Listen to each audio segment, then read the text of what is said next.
Kolar times Kannada ನ್ಯೂಸ್ಗೆ ಸ್ವಾಗತ. Doctor B R Ambedkar ಅವರ ಪುತ್ಥಳಿ ಲೋಕಾರ್ಪಣೆ. ಶಾಸಕ ಎನ್.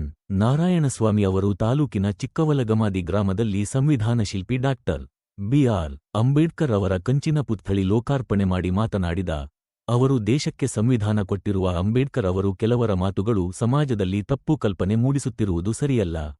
ಅಂಬೇಡ್ಕರ್ ಅವರು ವರ್ಗಾತೀತವಾಗಿ, ಜಾತ್ಯತೀತವಾಗಿ ಹಾಗೂ ಧರ್ಮಾತೀತವಾದ ವಿಶ್ವ ನಾಯಕರಾಗಿದ್ದಾರೆ ಎಂದು ಹೇಳಿದರು.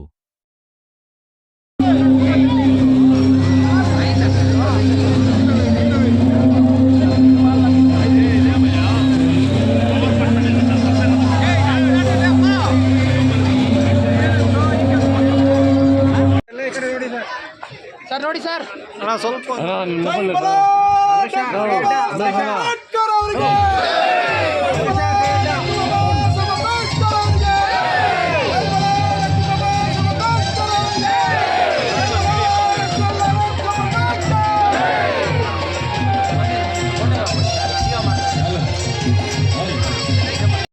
ನಿಂತಿರುವ ಸೋಲಿಲ್ಲದ ಸರ್ದಾರ, ಜನಪ್ರಿಯ ನಾಯಕರು, ಡಾಕ್ಟರ್ ಕಿರೋ, ಮಾನ್ಯ ಶಾಸಕರು, ಮುಂದಿನ ಸಚಿವರು ಕೆ.ಯು. ನಾರಾಯಣಸ್ವಾಮಿ ಅವರು ಇಂದು ನಮ್ಮ ಜೊತೆ ಇದ್ದಾರೆ.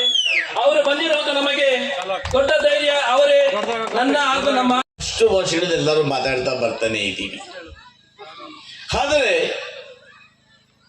ಅವರು ಮಾಡಿರ್ತಕ್ಕಂಥ ಸಾಧನೆಗಳನ್ನ ನಾವ್ಯಾರು ಕೂಡ ಮೈಗೂಡಿಸ್ಕೊಳ್ತಾ ಇಲ್ಲ. ಇವತ್ತು ಅಂಬೇಡ್ಕರ್ ಮಹಾನ್ ನಾಯಕ, ಈ ಚೇತನ ಬಹುಮುಖ ಪ್ರತಿಮೆ ಏನಾದರೂ ಸಂವಿಧಾನವನ್ನು ಬರೆಯದೇ ಇದ್ದಿದ್ರೆ ನಾವು ನೀವು ಯಾರು ಕೂಡ ಈ ವೇದಿಕೆಯಲ್ಲಿ ಕೂತ್ಕೊಳ್ಳಿಕ್ಕೆ ಆಗ್ತಾ ಇರಲಿಲ್ಲ. ಅವರ ಆಶಯ ಇಷ್ಟೇ, ಸಂವಿಧಾನ ಬರೆದಿದ್ದಲ್ಲೇ